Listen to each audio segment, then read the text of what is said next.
திருச்சிற்றம்பலம்.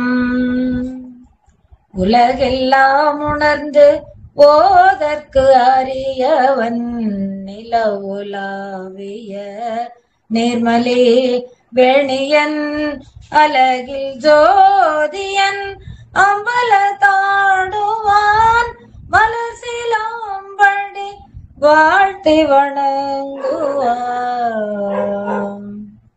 திருச்சிற்றம்பலம். குருவருள் ஆன்மீக மெய்ய அன்பர்களுக்கு என்னுடைய பணிவான வணக்கத்தை தெரிவித்துக் கொள்கிறேன். இன்று நம்முடைய தலைப்பு அருமையான தலைப்பு, நம்மை பற்றி நாம் பேசுவதற்குரிய ஒரு தலைப்பு. என்ன தலைப்பு என்றால், நம்மிடம் இருப்பதும் இல்லாததும் என்ற ஒரு தலைப்பு. தலைப்பு புதுமையாகத்தான் இருக்கிறது, ஆனால் அது இயல்பாக நம்முடைய வாழ்க்கையிலே இருக்கின்ற நிகழ்வுகளை சொல்லுவதாக அமைந்திருக்கின்றது. யார் ஒருவர் எதை ஒன்று வேண்டும் என்று நினைக்கின்றோமோ அந்த வேண்டுதலை மறைமுகமாக சொல்லி சிலரிடம் கேட்போம், நேரடியாக சொல்லி பலரிடம் கேட்போம். அப்படி நாம் கேட்பதற்கு உரிமை உடையவர்களாக இருக்கும் பொழுது நம்முடைய கடமையை நன்றாக செய்ய வேண்டும். யாரிடம் உரிமையோடு கேட்கலாம்? நமக்கு உரிமைப்பட்ட தாய் தந்தையரிடம் கேட்கலாம், சகோதர சகோதரிகளிடம் கேட்கலாம், எல்லாவற்றையும் தவிர நண்பர்களிடம் கேட்கலாம். இவர்கள் எல்லாவற்றையும் விட, எல்லாரையும் விட நமக்கு மிக மிக உரிமையுடையவர் ஒருவர் உண்டு. அது நம்முடைய இறைவன். அம்மாவிடம் சில நேரம் இருக்கலாம், இல்லாமல் இருக்கலாம். அப்பாவிடம் சில நேரம் நாம் கேட்பது இருக்கலாம், இல்லாமல் இருக்கலாம். அதே போல சகோதர சகோதரிகளிடம், உறவுகளிடம், நண்பர்களிடம் நாம் கேட்கும் பொருள் இருக்கலாம், சில நேரங்களில் இல்லாமல் இருக்கலாம். ஆனால் இறைவனிடம் என்றும் உள்ள பொருள் அது. இறைவனுடைய அருள் என்பது என்றும் உள்ள பொருள். நமக்கு எப்பொழுது கேட்டாலும் கிடைக்கும். நாம் கேட்பதற்கு உரிமை உடையவர்களாக இருக்கும் பொழுது நம்முடைய கடமையை செய்துவிட்டு கேட்டால் உடனடியாக கிடைக்கும். நாம் நம்முடைய கடமையிலே தவறாமல் சிறிதும் மாறாமல் இருக்கிறோம் என்றால் கேட்பதற்குரிய ஒரு உரிமை நமக்கே வரும், கேட்டால் கிடைக்கும். அப்படி நம்மிடம் இருப்பதை நாம் யாரிடம் சொல்ல வேண்டும், யாரிடம் கேட்க வேண்டும், எப்படி பகிர்ந்து கொள்ள வேண்டும், நம்மிடம் இருப்பதை எப்படி வைத்துக் கொண்டு வாழ வேண்டும், இல்லாததை எப்படி பெற வேண்டும், இம்மாதிரியான ஒரு நிலைப்பாட்டிலே இன்று நாம் இருக்கின்றோம். அதற்காகத்தான் நான் பொதுவாக நம்மிடம் இருப்பதும் இல்லாததும் என்று சொன்னேன். இப்பொழுது ஒரு பாடலை நாம் எடுத்துக்கொள்ளுவோம். நாம் ஆன்மீக மெய்ய அன்பர்கள் ஆன்மீகத்திலே திளைத்துக் கொண்டிருக்கின்றோம். நாள்தோறும் ஒவ்வொரு ஆன்மீக நிகழ்வுகள் நம்முடைய வாழ்க்கையிலேயும் நடக்கிறது, அக்கம் பக்கத்தில் இருக்கின்றவர்களுடைய வாழ்க்கையிலேயும் நடப்பதை பார்க்கிறோம், கேட்கிறோம். ஆக நம்மிடம் இருக்க வேண்டுவது என்ன, இல்லாமல் இருக்க வேண்டுவது என்ன? ஒரு பாடலிலே நம்முடைய பெருமான் சொல்லுகிறார். திருவாசகத்தை எடுத்துக்கொள்வோமே. மணிவாசக பெருமான் கேட்கிறார். மணிவாசக பெருமான் எப்பொழுதுமே இறைவனோடு மிக உரிமை உடையவர். கேட்டு அழுதால் ஒன்றை பெறலாமே என்று கேட்டு பெறுகின்றவர். இறைவன் அவருக்கு எடுத்த உடனே கொடுத்து விடுவார். திருவடியை வைத்து அவர் ஆட்கொண்டவர் அல்லவா, அதனால கேட்ட உடனே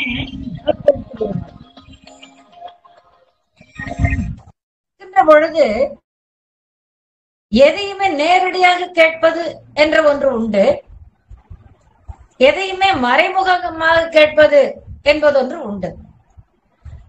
நாம் உரிமைப்பட்டவர்களிடம் நாம் கேட்பதற்கு கொஞ்சம் ஐயப்பட்டு சந்தேகப்பட்டு கொண்டிருந்தால் அருகில் உள்ளவர்களிடம் கேட்டு சொல்லுவோம். அவர்கள் மறைமுகமாக சொல்லுவார்கள். அது அவர்களுக்கு புரியவில்லை என்றால் நாமே மறைமுகமாக சொல்லுவோம். அது குறிப்பாக ஏகமாக சொல்லிய பழக்கப்பட்டவர்கள் நாம். அப்படி எதிர்முகம்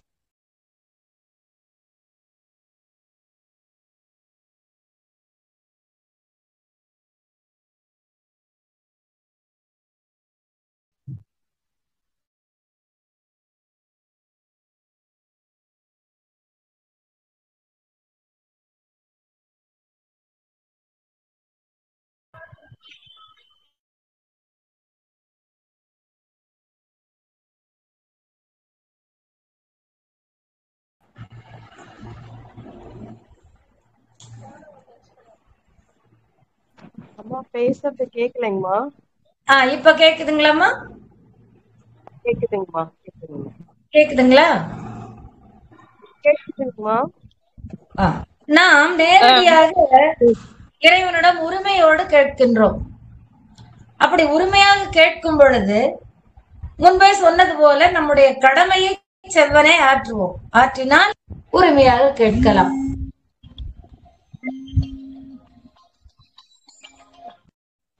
அப்படி கேட்கின்ற பொழுது மறைமுகமாக, எதிர்முகமாக, எதிர்மறையாக கேட்பது. ஹலோ, பேசுங்கம்மா. கேக்குது கேக்குது. எதிர்மறையாக கேட்கின்ற வழக்கம் நம்முடைய பெரியோர்களிடமிருந்து தொடர்ந்து வருகின்றது. மணிவாசகர் சொல்லுகிறார் ஒரு பாட்டிலே, ஆடுகின்றிலை கூத்து உடையான் கணக்கு அன்பிலை என்புருகி பாடுகின்றிலை பதைப்பதும் செய்கிலை பணிகிலை பாதமலர் சூடுகின்றதில்லை சூட்டுகின்றதும் இலை துணையிலி பிணநெஞ்சே தேடுகின்றிலை தெருவுதோர் அலைகிலை செய்வதென்று அறியேனே. நெஞ்சமே, நீ ஒரு நாளேனும் நீ இறைவனை நினைத்திருந்தால் உன்னிடம் பல்வேறு நிலைகள், பல்வேறு உணர்வுகள், ஆடுகின்றது, பாடுகின்றது, ஓடுகின்றது, பிதற்றுகின்றது, துடிக்கின்றது, இப்படி போன்ற பல்வேறு நிலைகள் உன்னிடம் தோன்றி இருக்கும் நெஞ்சே. ஆனால் நீ ஒருபோது கூட இறைவனை நீ சரியாக நினைப்பதில்லை. நீ நினைக்காவிட்டால் நாம் எப்படி இந்த உலகத்திலே வாழ முடியும்? ஏனென்றால் இறைவனுடைய திருவருள் இருந்தால்தான் இந்த உலகத்திலே நாம் அனுபவித்து வாழ்கின்ற காலத்திலே மகிழ்ச்சியோடு அனுபவிக்கின்ற நிலை கிடைக்கும், மகிழ்ச்சியோடு வாழ்கின்ற நிலை கிடைக்கும். நாம் மகிழ்ச்சியோடு வாழ்வதோடு பிறரையும் நாம் மகிழ்ச்சியாக வைக்கின்ற வாழ்வு கிடைக்கும். இல்லை என்றால் எப்படி கிடைக்கும்? ஏன்? இறைவனை நினைக்கும் பொழுதுதான் அன்பு என்ற ஒன்றிலே நாம் ஆட்படுகின்றோம். அன்பு என்கின்ற ஒன்று வரும் பொழுதுதான் அடுத்தவரை அணைக்கின்ற பழக்கம் நமக்கு வரும், நேசம் வரும், பாசம் வரும், உறவு கொள்வோம், நட்பு கொள்வோம். இப்படி நாம் ஒருவருக்கொருவர் அன்பினாலே நட்பு கொள்வதும் உறவு கொள்வதுமாக, பாசம் கொள்வதும் நேசம் கொள்வதுமாக இருந்தால்தானே நம்முடைய அன்பு வளரும், நம்முடைய நேயம் வளரும். ஒருவருக்கொருவர் முறைத்து கொண்டிருந்தால் எப்படி நமக்குள்ளே அன்பு வளரும்? எப்படி நாம் ஒருவரையோடு ஒருவர் அணைத்து மகிழ்வோம்? ஒருவருக்கு உதவி செய்கின்ற மனம் எப்படி வரும்? பிறருடைய துன்பத்தை நம் துன்பமாக கருதுகின்ற மனம் எப்படி வரும்? எனவே நெஞ்சே, நீ இறைவனை நினைக்க வேண்டும். நினைத்தால் நமக்கு என்ன வரும்? ஆடுவோம், ஆடுவோமே பள்ளு பாடுவோமே, நாடி தேடி தொழுவார் முன் ஓடி வருவான் அண்ணாமலையான் என்று சொல்லுவார்கள். அப்ப இறைவனை நினைக்கும் பொழுது நமக்குள்ளே தன்னாலே ஒரு ஆட்டம் வரும். நீங்கள் திருமால் பக்தர்கள் திருமால் கோயிலிலே பார்க்கும் பொழுது கண்டிப்பாக பஜனை வைத்திருப்பார்கள். அவர்களிலே பாடுகின்றவர்கள் பலராக இருந்தாலும் ஆடுகின்றவர்கள் 2-3 பேர் இருப்பார்கள். இப்பொழுது எல்லாரும் சேர்ந்துமே ஆடுகின்றோம். அப்போ இறைவனுடைய நினைவு உள்ளத்திலே ஒரு மகிழ்ச்சியை கொடுக்க, அந்த மகிழ்ச்சி நம்முடைய உடம்பிலே ஒரு ஆட்டத்தை கொடுக்கின்றது. அந்த மகிழ்ச்சியின் எல்லையிலே ஆடுகின்றோம். எதனால்? அந்த அன்பு கொள்ளுவதனால் அந்த உணர்வு மேலிடுகின்றது. சிறிது நேரம் கழித்து பார்த்தால் பாடுகின்றோம். பாடுகின்ற நிலையிலே இறைவனுடைய காட்சி கொஞ்சம் மறைந்து விட்டால், ஐயோ இறைவனுடைய காட்சி நமக்கு கிடைக்கவில்லையே, இறைவனுடைய அருள் கிடைக்காமல் போய்விடுமோ என்ற ஒரு பதைபதைப்பு வருகின்றது. எல்லாம் நிறைந்து நமக்கு மீண்டும் அவன் காட்சி கொடுக்கும் பொழுது நமக்கு அவனிடம் பணிவு வருகின்றது. அவனை பணிந்து வணங்குகின்றோம். அவனுடைய திருவடியை நம்முடைய தலைமையில் சூட்ட மாட்டானா என்று ஏங்குகின்றோம். நம்முடைய அன்பை ஏற்றுக்கொண்டு இறைவன் தன்னுடைய கருணையினாலே அவருடைய பாதத்தை நாம் தலைமையில் சூடிக்கொள்ளுகின்றோம். நாம் சூடிக்கொள்ளுகின்றோம் என்பதை விட இறைவன் சூட்டுகின்றான், சூடிக்கொள்ளுகிறோம். மேலும் அன்பு மிகைப்பட்டு இன்னும் என்ன செய்கின்றோம்? மலர்களை பறித்து வந்து மாலையாக தொடுத்து இறைவனுக்கு சூட்டுகின்றோம். ஆண்டாள் சூட்டினார் அல்லவா, சூடிக் கொடுத்த சுடற்கொடியானாள் அல்லவா, அவனையே மணந்தாள் அல்லவா. அம்மாதிரி நாம் மாலை தொடுத்து சூட்டுகின்றோம். இல்லை, நமக்கு கண்களுக்கு தெரியவில்லை, எங்கே இருக்கிறாய் அப்பா, எந்த கோயிலில இருக்கின்றாய், எந்த இடத்துல இருக்கின்றாய் என்று தேடுகின்றோம் தேடுகின்றோம் தேடுகின்றோம் தேடி தேடி செல்லுகின்றோம். தெருவுதோறும் இறைவா முருகா என்று அவன் நாமத்தை சொல்லி அலைகின்றோம். அப்படியெல்லாம் செய்தால்தான் நெஞ்சமே நீ வாழ்கின்ற நெஞ்சமாக இருப்பாய். நீ வாழ்கின்ற நெஞ்சமாக இருந்தால்தான் அடுத்த உயிர்களுக்கும் அன்பு செலுத்துகின்ற பாங்கு உனக்கு வரும். எனவே இதை எதிர்மறை முகத்தால் நம்முடைய மாணிக்க வாசகர் கேட்கின்றார் இறைவனிடம். ஆடுகின்றிலை அன்பிலை, பாடுகின்றிலை பதைக்கிளை, பணிகிளை, பாதமலர் சூடுகின்றிலை, சூட்டுகின்றதும் இலை, தேடுகின்றிலை, தெருவுதோறும் அலைகிளை, பிண நெஞ்சே என்கிறார். பிண நெஞ்சு இறந்து போனால் தானே பிணம் என்று சொல்லுவோம். அப்ப நெஞ்சு என்பது நினைத்து கொண்டே இயங்கிக் கொண்டே இருப்பது. நெஞ்சு இயங்கிக் கொண்டே இருப்பது, நம்முடைய உடம்பிலே இயக்கமாக இயங்கிக் கொண்டே இருப்பது நெஞ்சு. தூங்கும் பொழுதும் கூட உடலே உணர்வற்று தூங்குகின்ற பொழுது கிடக்கும், ஆனால் நெஞ்சம் இயங்கிக் கொண்டே இருக்கும் அல்லவா. அப்போ நெஞ்சம் இயங்கிக் கொண்டிருக்கிற நெஞ்சம் இறைவனை நினைக்காத பொழுது அதற்கு பிண நெஞ்சு என்று பெயர் சொல்லுகிறார் மாணிக்கவாசகர். அதனால் கேட்கின்ற நிலையிலே மறைமுகமாக கேட்கும் பொழுது அவர் உடன்பாடாக என்ன சொல்லுகிறார்? ஆட வேண்டும். எதனால் ஆட்டம் வரும்? அன்புடன் இருந்தால். அப்போ அன்பு உடையவராக இருக்க வேண்டும். அதனால் பாட வேண்டும். எதை பாட வேண்டும்? இறைவனுடைய புகழை பாட வேண்டும். அவனை பணிய வேண்டும். அவனுடைய அன்பு நமக்கு இல்லையே என்று பதைபதைத்து ஏங்க வேண்டும். அவனுடைய திருவடியை நாம் சூட்டிக்கொள்ள வேண்டும். அவனுக்கு மலர் மாலைகளை பின்னி பிணைந்து மாலை தொடுத்து அவனுக்கு சூட்டி மகிழ வேண்டும். அதற்கப்புறம் அவன் எங்கே எங்கே என்று நமக்குள்ளே காணவில்லை என்ற பொழுது நம்முடைய நெஞ்சிலே எங்கே எங்கே என்று தேட வேண்டும். தெருவுதோறும் அவனுடைய நாமத்தை சொல்லி அலைய வேண்டும். இதெல்லாம் எனக்கு விருப்பமாக இருக்கிறது என்று மணிவாசகர் சொல்லுகிறார். ஆனால் உடன்பாடாக சொல்லாமல் நெஞ்சை நோக்கி சொல்லுவதாக எதிர்மறை முகத்தான் சொல்லுகின்றார்.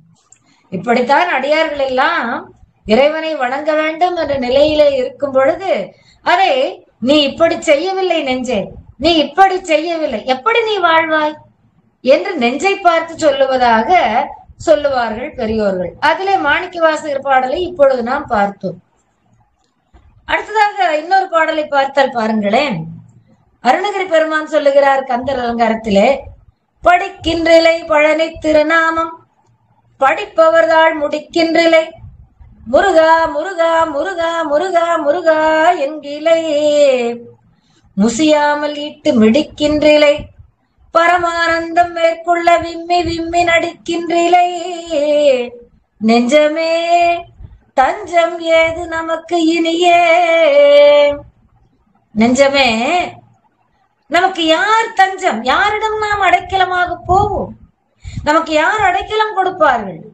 உனக்கோ ஒரு துளி கூட நினைவு என்பதே இல்லை. முருகா என்று ஒரு தரம் சொன்னால் உருகி உருகி உருகி அவன் ஓடி வருவான் நம்மிடம். நீ ஒரு தரம் கூட சொல்ல மாட்டேன் என்கிறாய். சரி, பரவாயில்லை. பழம் நீ பழம் நீ பழம் நீ என்று அந்த பழனி ஆண்டியை சொல்லுகின்றார்கள். ஒரு முறையாவது பழம் நீ என்று சொல்லே, பழனி பழனி பழனி என்று சொல்லே. படிக்கின்றிலே பழனி திருநாமம். இறைவனுடைய நாமம் 1000 நாமங்கள், அதற்கும் மேலான நாமங்கள். இந்த பழனி என்கின்ற ஒரு பெயருக்கு அவ்வளவு அவ்வளவு பெருமை உடையது அந்த பழனி என்ற திருநாமம். அதை படிக்க வேண்டும், படித்துக்கொண்டே இருக்க வேண்டும். என்றால் என்ன பொருள்? சொல்லிக்கொண்டே இருக்க வேண்டும். நிற்கும் போதும், இருக்கும் போதும், கிடக்கும் போதும், நடக்கும் போதும், எல்லா நேரங்களிலும் அந்த பழனி பழனி பழனி பழனி என்ற நாமத்தை சொல்லிக்கொண்டே இருக்க வேண்டும். அவன் பழமானவன், எல்லாவற்றிலும் பழுத்தவன், எல்லா அனுபவங்களையும் உடையவன், எல்லாம் உடையவன். அவன் என்ன கேட்டாலும் கொடுத்து விடுவான். பழுத்த பழமாக இருக்கின்றான். அறிவிலே, அன்பிலே, அருளிலே, கருணையிலே, இரக்கத்திலே, இப்படி பழுத்த பழமாக இருக்கின்றான். அவன் கேட்டால் உடனே கொடுத்து விடுவான். பழுத்த பழத்தை தொட்டால் போதும், அதனுடைய சாறு வெளியிலே வந்து விடும். அப்படி கனிந்திருக்கின்ற பழம் அவன். எனவே பழம் நீ என்று படிக்கவே மாட்டேன் என்கின்றாய்.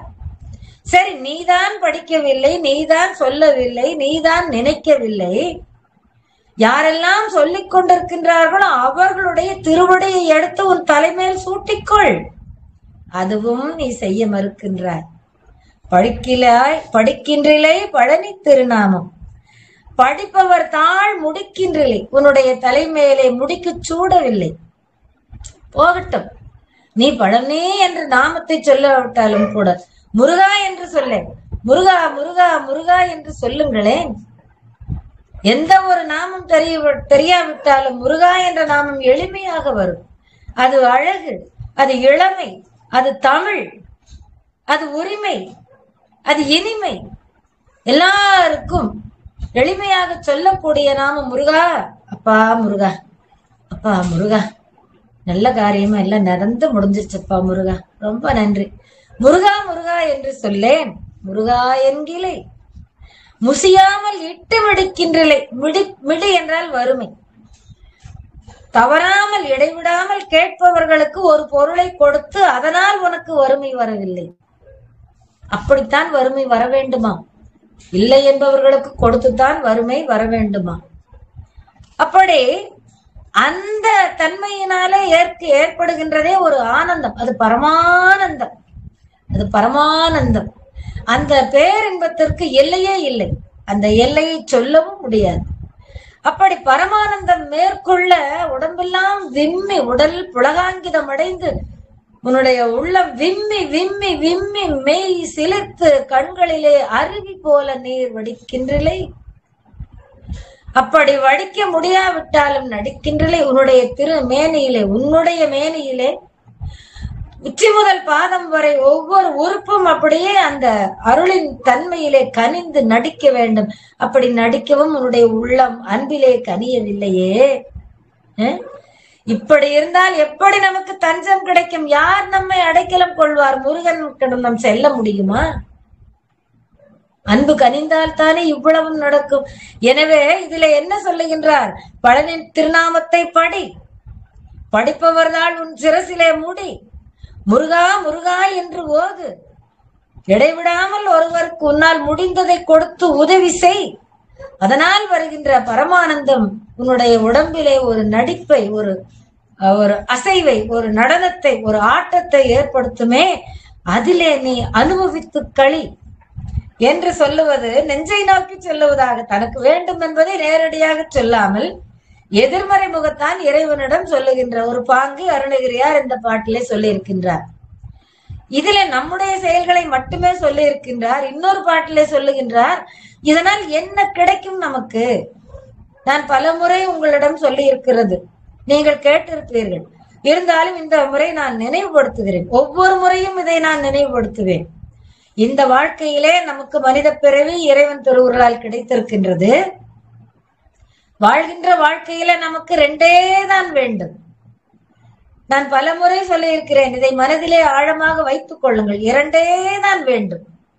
என்ன வேண்டும்? இவ்வுலக வாழ்க்கையில இன்பமாக வாழ வேண்டும்.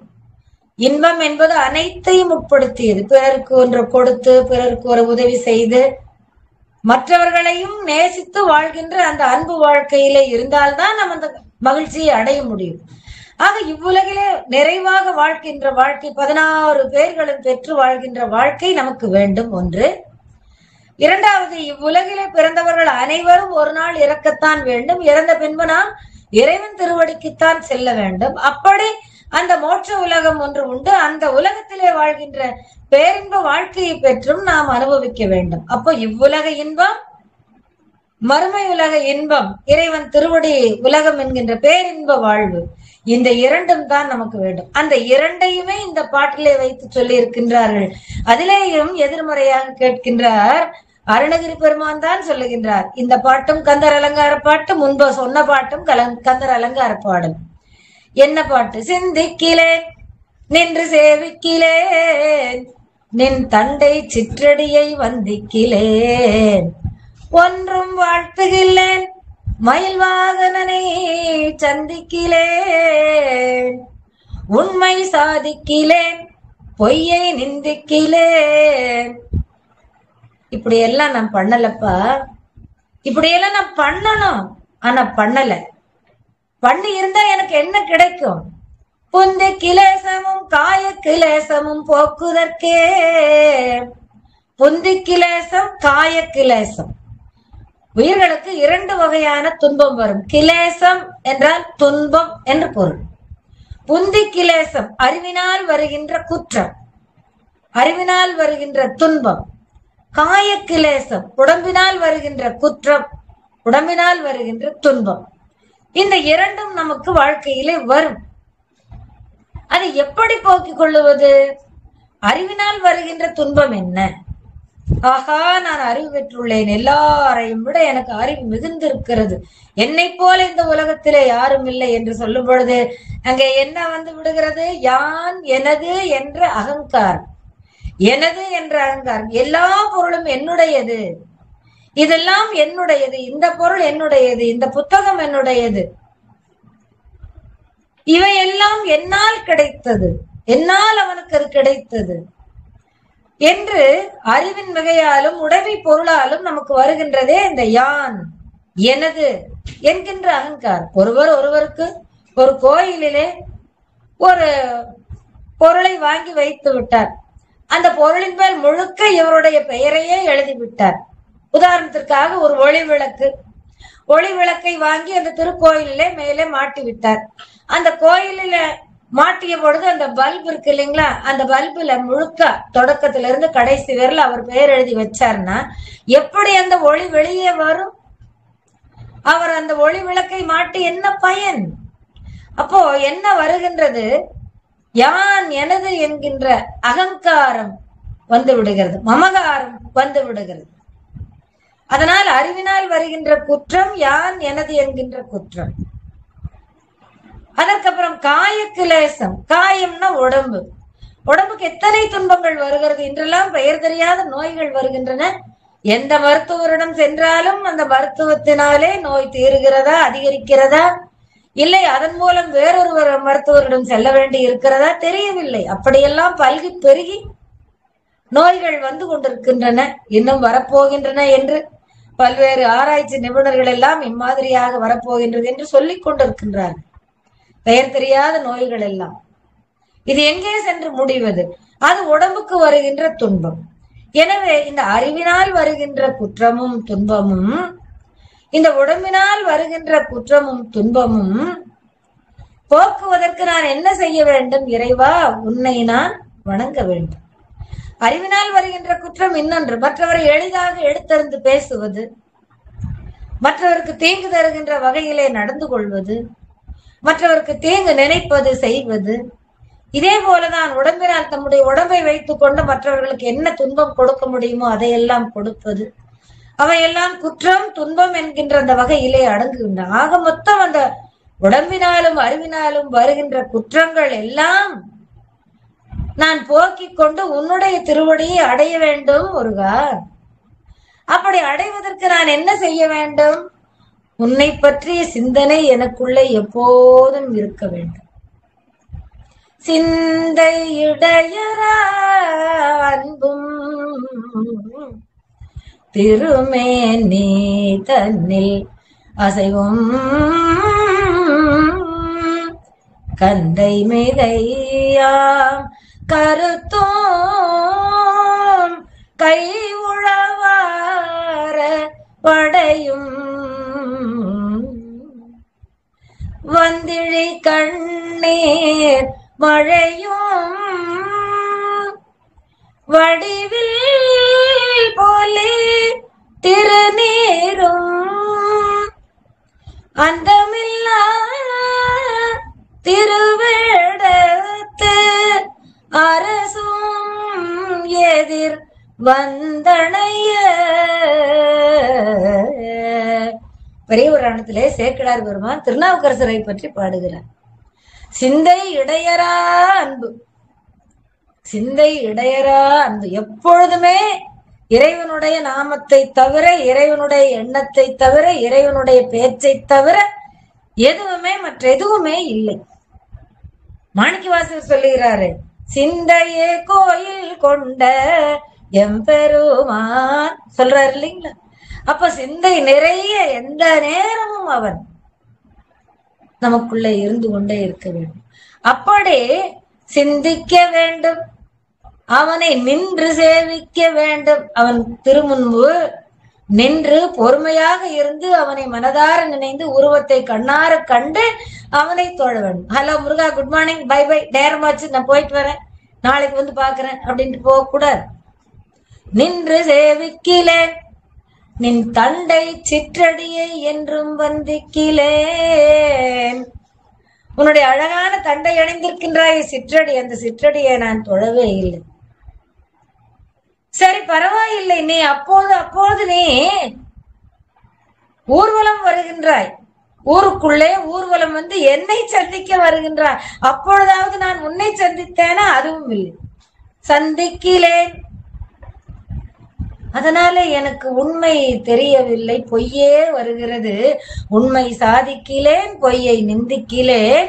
இதற்கெல்லாம் எதற்காக? இந்த புந்தி கிலேசமும் காய கிலேசமும் போக்குதற்கு.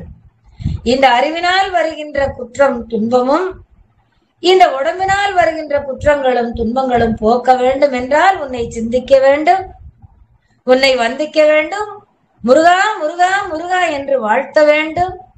நீ எதிரிலே வருகின்றாயே ஊர்வலமாக, உற்சவ மூர்த்தியாக வரும்போது உன்னை சந்திக்க வேண்டும். இப்படியெல்லாம் நான் செய்தால் எனக்கு இந்த உலகத்திலே இன்ப வாழ்வு. நாம் எல்லோரும் பெரியவர்கள் சொல்லுகின்றார்களே, முக்தி மோட்சம் பெருமான் திருவடி என்று சொல்லி, பேரின்ப பெருவாழ்வு என்று சொல்லி, அந்த உலகத்திலும் எனக்கு பேரின்பம் கிடைக்க வேண்டும். இறைவா, மீண்டும் ஒரு பிறப்பு வரக்கூடாது. அந்த பிறப்பு வாராத இன்பம் இருக்கிறதே, அதை நீ தர வேண்டும். அப்ப இந்த இரண்டும் தான் ஒரு உயிர் இந்த உலகத்திலே பிறப்படுத்து வந்தால் அடையக்கூடிய பேர். அந்த இரண்டும் இப்படி அவனை துதித்தால் கிடைக்கும். அப்போ அருணகிரி பெருமான் என்ன சொல்லுகிறார்? நான் செய்யவில்லை, நான் செய்யவில்லை, இறைவா எப்படி உன்னை அடைவேன் என்று மறைமுகமாக வேண்டுகிறார். இந்த வேண்டுதல் அவருக்கு திருப்புகழிலே எப்படி அமைகிறது பாருங்கள். நம்மிடம் இருப்பதும் இல்லாததும், இந்த நேர்முறையாக வேண்டுவது ஒன்று, மறைமுகமாக வேண்டுவது ஒன்று. இரண்டையும் நீங்கள் மனதிலே வைத்துக் கொள்ள வேண்டும். இந்த இரண்டையும் வைத்துக் கொண்டால்தான் இப்பொழுது நாம் சொல்ல போகின்ற இந்த கருத்து உங்களுக்கு தெள்ளத் தெளிவாக விளங்கும். நம்மிடம் இருப்பது என்ன, இல்லாதது என்ன? நம்மிடம் இருக்கின்றது என்று சொன்னால் பொண்ணு இருக்கிறது, பொருள் இருக்கிறது, போகம் இருக்கிறது. இந்த உலகத்துல எத்தனையோ இன்பங்களை அனுபவிக்கிறோம். சொல்லலாம் அல்லவா? அவரிடம் ஒரு கார் இருக்கிறது என்று பார்த்தோம், அதை விட நாங்கள் 4 கார் வாங்கிவிட்டோம் என்று சொல்லுகின்றோம். ஒரு வீடு கட்டினால் போதாது, 10 வீடுகள் கட்டிவிட்டோம் என்று சொல்லுகின்றோம். இவ்வளவு பொன் பொருள், இத்தனை கோடிக்கு அதிபதி என்று சொல்லுகின்றோம். உறவுகள் எல்லாரும் இருக்கின்றார்கள் என்று சொல்லுகின்றோம். அந்த உறவுகள் எதுவரை இருக்கின்றது என்று எப்படி தெரியும்? காசு இல்லைன்னா உறவுகள் இல்லை. ஆக எத்தனையோ இருக்கின்றது இருக்கின்றது இருக்கின்றது என்று சொல்லுகின்றோம். அவையெல்லாம் நிலையாக இருப்பவையா என்ற ஆய்வுக்கு நாம் எடுத்துக்கொள்ள வேண்டும். அப்படி இங்கே அதே அருணகிரி பெருமான் திருப்புகழிலே சொல்லுகின்றார். இந்த பாட்டை வைத்துத்தான் இந்த தலைப்பு நான் கொடுத்திருக்கின்றேன்.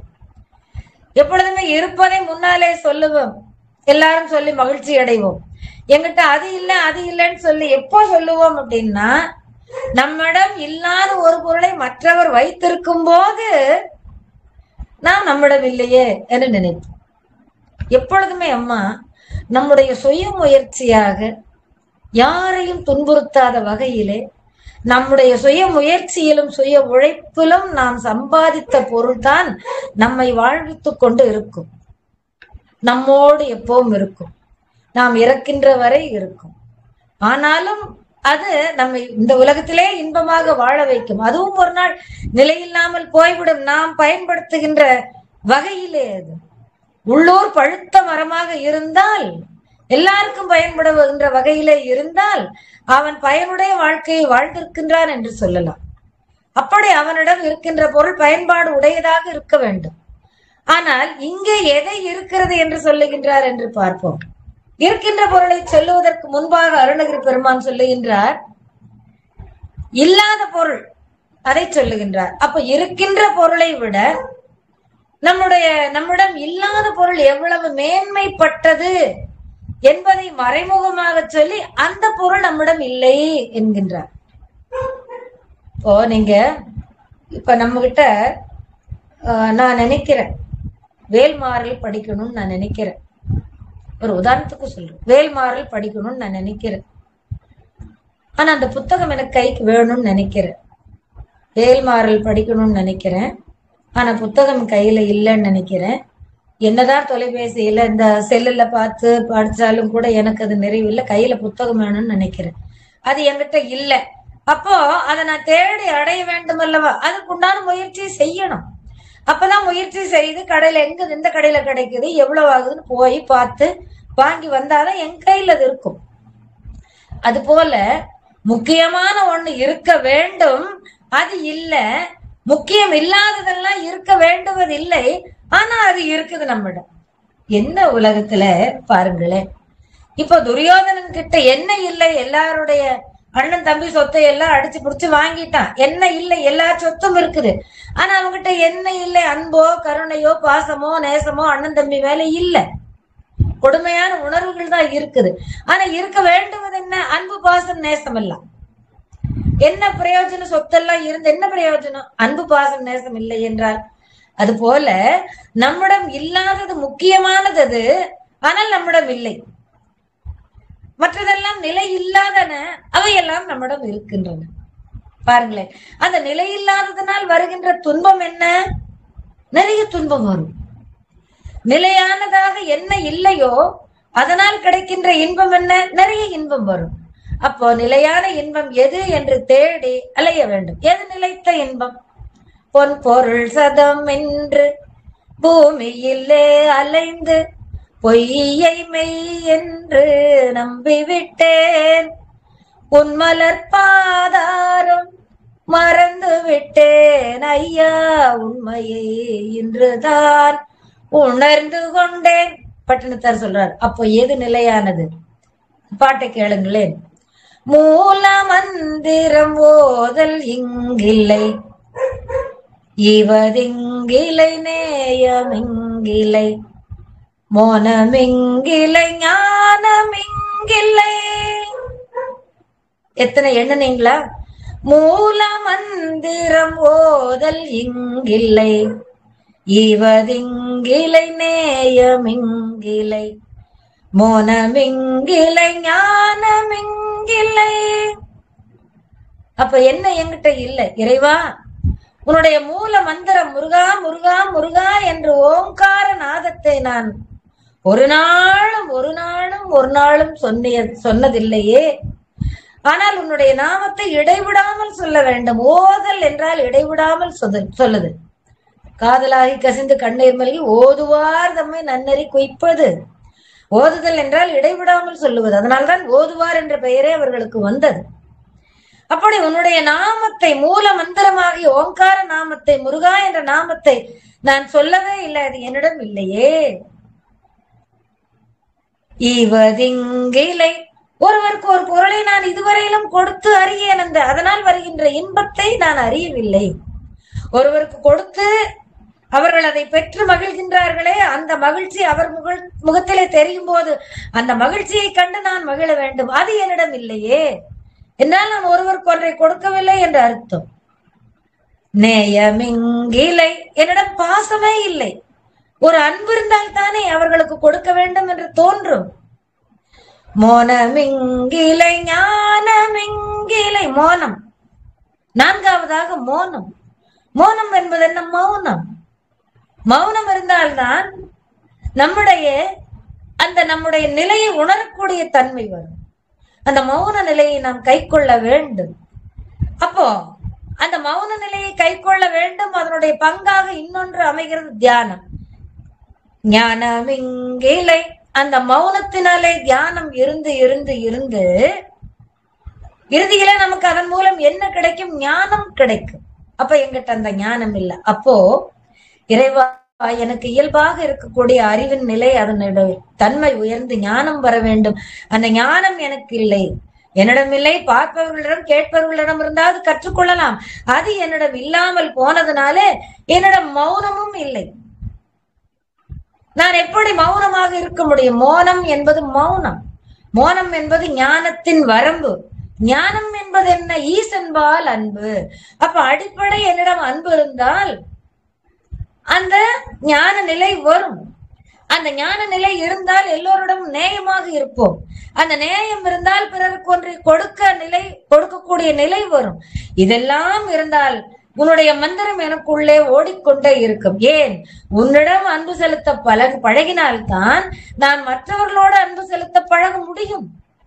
அதனால் அடிப்படையான இந்த அன்பு என்பது என்கிட்ட இருந்தால்தான் அதே அடிப்படையான நிலையாகிய மூல மந்திரமாகிய உன்னுடைய மந்திரத்தை நான் ஓத முடியும். எனவே என்னிடம் வேண்டுவன என்ன? என்னிடம் இருக்க வேண்டுவன என்ன? மூல மந்திரம் ஓத வேண்டும். ஒருவருக்கொன்றே ஒன்றை கொடுக்க வேண்டும். ஒருவரிடம் நேயம் கொண்டு வளர்க்க வேண்டும். அன்பை, பாசத்தை, நேசத்தை வளர்க்க வேண்டும். இத்தனையும் செய்கின்ற பொழுது வாழ்க்கையிலே நல்ல அனுபவம் கிடைக்கும். அவன் மௌனமாக இருந்து ஒவ்வொன்றை செய்வான், ஆர்ப்பரிக்க மாட்டான். நான் இதை செய்தேன் என்று ஆரவாரம் அவனிடம் இருக்காது. மௌனமாக இருந்து கொண்டு எல்லோரிடமும் அன்பு செலுத்துகின்றவன் மௌனமாகத்தான் இருப்பான். அந்த மௌனத்தின் உச்ச நிலையாக நமக்கு என்ன வேண்டுகின்ற இறை ஞானம் கிடைக்கும். அது பரஞானம் அல்ல, அபரஞானம். அபரஞானம் அல்ல, பரஞானம். எந்த ஞானமாக இருந்தாலும் அபரத்தினால் வருகின்ற ஞானம் மிகுந்த பரஞானமாக ஞானமே வடிவாக இருக்கக்கூடிய தன்மை எனக்கு கிடைக்கும். ஆக நம்மிடம் எதை இல்லை என்கின்றார்?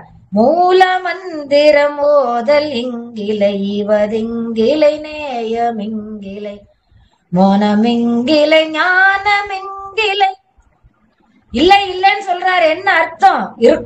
இருக்கணும். அப்ப நீங்கள்லாம் இனிமேல என்ன செய்யணும்? மூல மந்திரமாகிய என்னை உட்படத்தான் அவனுடைய நாமத்தை சொல்லிக் கொண்டே இருக்க வேண்டும். அவனிடம் அன்பை பெருக்க வேண்டும். ஒருவருக்கு முடிந்த ஒன்றை கொடுக்க வேண்டும். மொய்யிற் பிளவளவேனும் கொடுங்கள் என்று சொல்லுவார். இதே அருணகிரி பெருமான் தான். ஒன்றை கொடுக்க வேண்டும். அதனால் நேயம் மிக்க இருந்தால்தான் கொடுக்க முடியும். நேயத்தை வளர்த்து கொள்ள வேண்டும். நேயம் மிக்கு ஈகின்ற பாங்கு வந்தால் அந்த மந்திரம் தனக்குள்ளே ஓடும். தனக்குள்ளே மந்திரம் ஓடும் பொழுது அவன் இயல்பாகவே மௌனமாக அன்போடு எல்லாவற்றையும் செய்வான். அந்த ஞானம் மிகுந்து, ஞானம் என்பது மோட்சம். அந்த மோட்சத்தை அவன் அடைவான். எனவே மூல மந்திரம் வேண்டும், ஓதல் வேண்டும், ஈய வேண்டும், நேயம் வேண்டும், மோனம் வேண்டும், ஞானம் வேண்டும். சரி, இவையெல்லாம் இல்லை என்று சொன்னால் நம்மிடம் என்னவும் இல்லை, நாமே மனிதர் இல்லை. அதனால் இவையெல்லாம் இருந்தால்தான் இவ்வுலக வாழ்க்கையும் பர உலக வாழ்க்கையும் நமக்கு இன்பமாக அமையும். ஆக வேண்டுவன இவை, அவையெல்லாம் எங்கிட்ட இல்லப்பா முருகா. சரி, என்ன இருக்கிறது பாருங்களேன். அதற்கு எதிர்மறையாக நீங்கள் பார்க்க வேண்டும். மடவார்கள் பெண்கள். மோகமுண்டு, அதிதாகமுண்டு, அபச்சாரமுண்டு, அபராதமுண்டு, இடுமூகன் என்றொரு பேரும் உண்டு. எது இருக்குது பாருங்க. நம்ம கிட்ட பெண் இருக்குது. வாழ்க்கையில நாம் வாழ்கின்ற வாழ்க்கை எப்படி இருக்கிறது பாருங்க. மோகம் உண்டு, ஒரு பொருள் மேல மோகம், ஒரு ஆள் மேல மோகம். அத முன்னால போட்டிருக்காரு மடவார்கள். மடவார்கள் பெண்களின் மோகம் எனக்கு உண்டு. இன்று அதுதானே தொலைக்காட்சியிலே நம்முடைய செல்லில் எல்லாம் போயிட்டு இருக்கிறது, கைபேசியிலே எல்லா இடங்களிலும் போயிட்டு இருக்கிறது. கொடுமை கொடுமை. அது எங்கே கொண்டாய் நம்மை இழுத்து விடும், சேற்றிலே கொண்டு போய் இழுத்து விடும். வாழ்கின்ற வாழ்க்கைக்கு என்ன அர்த்தம்? அர்த்தமில்லாத வாழ்க்கை. அப்படிப்பட்ட மோகம் உண்டு. ஒரு பொருள் மேலாகட்டும், ஒரு ஆள் மேலாகட்டும் அதிதீவிரமான பற்று, ஒரு மோகம். அது இல்லை என்றால் என்னால் வாழ முடியாது, அதை அடைவதற்கு நான் என்ன வேண்டுமானாலும் செய்வேன் என்ற எல்லைக்கு கொண்டு போய் இந்த களவு, காமம் எல்லாவற்றுக்கும் இழுக்காக கொண்டு போய் தீவைய குணங்கள் அத்துணைக்கும் அடிப்படையாக அமைவது அந்த மோகம். மோகம் உண்டு, அதிதாகம் உண்டு, தாகம் உண்டு. தாகம் இயல்பாக வந்தால் ஒரு தண்ணீர் குடிச்சால் தாகம் தீர்ந்து போகும். இது அதிதாகம் உண்டு. அதை எப்படியேனும் அடைந்து விட வேண்டும். ஒரு பொருள் ஒருவரிடத்தில் இருக்கிறது, அது எனக்கு அதன் மேல் ஆசை, இதை அடைந்து விட வேண்டும் என்றால் அவரை கொல்லுவதற்கு கூட நான் தயங்குவதில்லை. அப்படிப்பட்ட அதி மிஞ்சிய தாகம் உண்டு. பொருள் சேர்க்க வேண்டும், தேவையான அளவு சேர்த்து விட்டால் போதும். அதிகமாக சேர்க்க சேர்க்க ஓடுகின்ற பொழுது அவன் அன்னையை மறந்தான், தந்தையை மறந்தான், உறவுகளை மறந்தான், தன் மனைவியையே மறந்து விடுகின்றான், தன்னையே மறந்து விடுகின்றான். எங்கோ போயே ஏதோ ஒரு இடத்திலே அவன் இறந்து விடுகின்றான். அவன் சம்பாதித்தது எதற்கு? சம்பாதிக்க ஓடியது எதற்கு? எதற்கு? அதிதாகம் உண்டு.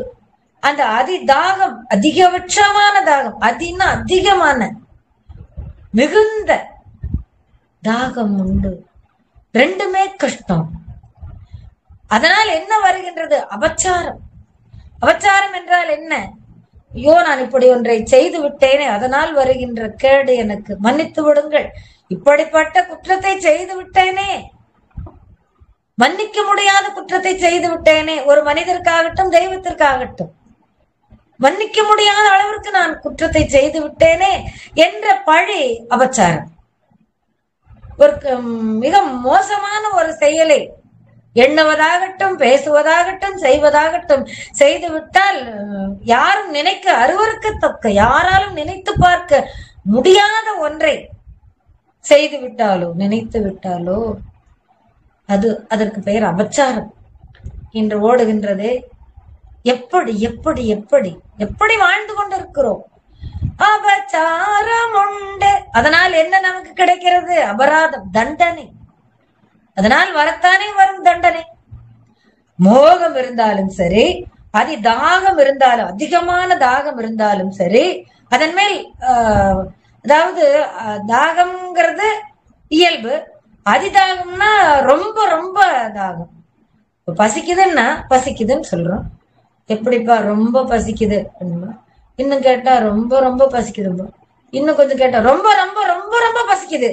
அப்ப அதனுடைய அளவை அதிகப்படுத்தி சொல்லுவது. அப்ப அதிதாகம், அதை விட மோகம். அதனால் என்ன வருகின்றது? மன்னிக்க முடியாத செயல்களை செய்கின்ற தன்மை வந்து விடுகின்றது. அதனால் கடைசியிலே நமக்கு கிடைப்பது என்ன? அபராதம் கட்டணும், தண்டனை அனுபவிக்கணும். அது சாம வேத தான தண்டம் அத்தனையும் அனுபவிக்கணும். அபராதம் உண்டு. இத்தனையெல்லாம் செய்து விட்டு அந்த மனிதனுக்கு என்ன பெயர் வைக்கின்றார்கள் ஊரிலே, நாட்டிலே? மூகன். இவன் ஒரு மூகன். அவனுடைய பெயர் அழகான வேறொரு பெயராக இருக்கலாம். பெரியவர்கள் பெயரை சொல்லி கூட இந்த இடத்துல சொல்லுவதற்கு கஷ்டமாக இருக்கின்றது. அவன் மூகன். மூகன் என்றால் என்ன? கீழ்மகன். அவன் ஒரு கீழ்மகன். அது மூகன் ஒரு அசுரன் வேற இருக்கிறான். அசுர குணம் படைத்தவன் அவன், அசுரன். சிவபெருமானாலும் அர்ஜுனனாலும் அழிக்கப்படக்கூடிய அந்த பன்றியாக வந்தானே ஒருவன், அந்த பன்றி அவன் மூகாசுரன், முகாசுரன். அப்படி அந்த மூகன் கீழ்மகன். இந்த பன்றிக்கு என்ன? அதனுடைய வாழ்க்கை எப்படி அமைகிறது? கீழானவற்றை, இப்படி சொல்லுவேன், கீழானவற்றை உண்டு உடுத்து வாழ்கின்ற தன்மை. அதுபோல மூகன்ற கீழ்மகன். அவன் நல்ல ஒரு மனிதனாக பிறந்தான். மனித பிறப்பு அரிது அரிது அரிது, மானிடராக பிறத்தல் அரிது. ஆனால் இவனுக்கு என்ன பெயர் வைக்கின்ற அளவிற்கு அவனுடைய வாழ்க்கை இருக்கின்றது? கீழ்மகன். யாருமே அவனை சேர்த்து கொள்ளவில்லை. ஒரு கீழ்த்தரமான பார்வையிலே பார்க்கின்றார்கள். நாடு கடத்த கூட அவனை போ என்று சொல்லுவதற்கு, நாவிலே சொல்லுவதற்கு கூட அவன் அருகதையற்றவனாக ஆகிவிடுகின்றான். எனவே என்னிடம் இருப்பது என்ன இறைவா? மோகம் உண்டு, அதிதாகம் உண்டு, அபச்சாரம் உண்டு, அபராதம் உண்டு, இடுமூகன் என்று பெயர் உண்டு. அவன் பெயர் பெற்றோர் வைத்த பெயர் ஒன்று, ஆனால் இட்டு வழங்குகின்ற பெயர் இடும் பெயர்னு அர்த்தம். இப்ப கண்ணன் ஒருத்தருக்கு பெயர், அவனுக்கு களிமகன் ஒருத்தர் பெயர் வைக்கிறாங்கன்னு என்ன குடிச்சு குடிச்சு ஆடுறதுனால அவனுக்கு பெயரே களிமகன் சொல்றோம் இல்லையா? அது இட்டு வழங்குகின்ற பெயர். நம்மால் ஊர் மக்களால் இட்டு வழங்குகின்ற பெயர் இடுமகன், இடு பெயர். அதுபோல இடு மோகன் என்றொரு பேரும் உண்டு. இது தேவையா? இது எங்கே கொண்டு சென்று விடும்? அழிவுக்கு கொண்டு சென்று விடும். இம்மாதிரியான கோலம் கொண்டு வேண்டாத பெயர்களுடைய உறவுகளையும் கொண்டு ஒழுக்கக்கேடாக வாழ்ந்து கொண்டிருக்கின்றேன் இறைவா. எனக்கு உன்னுடைய தன்மை இல்லாத காரணத்தினாலே, இந்த 5 குணங்களையும் கொண்டிருக்கின்ற காரணத்தினாலே என்னுடைய உடம்பு அருள் பயிலாத உடம்பு, நீ ஏறெடுத்தும் பார்க்க விரும்பாத இந்த உடம்பு, வெறும் உயிர் போனால் பிணம் என்று சொல்லுகின்றோமே, அந்த மாதிரி முடைநாற்றம் வீசிக்கொண்டிருக்கின்ற இந்த உடம்பு, பயனில்லாத உடம்பு கொண்டு வீணான தீயவர்களுடைய உறவெல்லாம் கலந்து கொண்டு நான் இந்த உலகத்திலே அலைந்து கொண்டிருக்கின்றேன். இந்த மாதிரியான கோலமும் குணமும் கொண்டிருந்து இந்த வெந்து விழுகின்ற இந்த உடம்பு சாம்பலாகி போகும். அந்த சாம்பலாகி போகின்ற உடம்பை வைத்துக்கொண்டு நல்லனவற்றை வைத்துக் கொள்ளாமல் அல்லனவற்றை வைத்துக் கொண்டு இந்த கோர பாகம், கும்பி பாகம் என்று ஒரு 7 நரகத்தை சொல்லுவார்கள் இல்லையா? இந்த நீங்க அந்நியன்கிற ஒரு படத்துல பார்த்திருக்கலாம். கும்பி பாகம்ங்கிறதுல இந்த சூளை துவைக்கின்றவர்கள் வந்து சூளை எடுப்பேற்றி துணையை போட்டு அதுல கீழே இருந்து எரிப்பாங்க. தண்ணியில கொதிக்கும், அந்த கொதிக்கிற தண்ணியில மருந்தும் துணையும் போட்டு அழுத்தி வச்சு இப்படி கொதிக்க வைப்பாங்க பாருங்க. அந்த மாதிரி இந்த மனிதனை போட்டு கொதிக்க வைக்கிறது, அதுதான் அந்த கும்பிபாகம்ங்கிற சொல்றது. அந்த மாதிரி வீணா அலைந்து கொண்டிருக்கின்றேன் இறைவா. இந்த மாதிரி உடம்பு கொண்டிருக்கின்ற அலைந்து கொண்டிருக்கின்ற என்னை அடியேன் மேல் ஒரு கருணை கொண்டு தயவு செய்து என்னை திருத்து. உன்னை நான் நினைக்க வேண்டும், மூல மந்திரம் ஓத வேண்டும், ஒருவருக்கொன்று ஈய வேண்டும், அதனால் எனக்கு நேயம் வர வேண்டும், அதனால் எனக்கு மௌனம் வர வேண்டும், அதனால் ஞானம் என்கின்ற திருவடி எனக்கு கிடைக்க வேண்டும் இறைவா. எனவே என்கிட்ட இருக்கிற இந்த மோகத்தையும் அதிதாகத்தையும் அபராதத்தையும் அபச்சாரத்தையும் இந்த மோகன் என்ற பெயரையும் என்னை அகற்றி என்னை ஞானம் மிக்கவனாக ஆக்கி திருவடியிலே வைத்துக் கொள் இறைவா என்று சொல்லி அருணகிரி பெருமான் வேண்டுகின்றார். இதுதான் நம்மிடம் இருப்பதும் நம்மிடம் இல்லாததும்.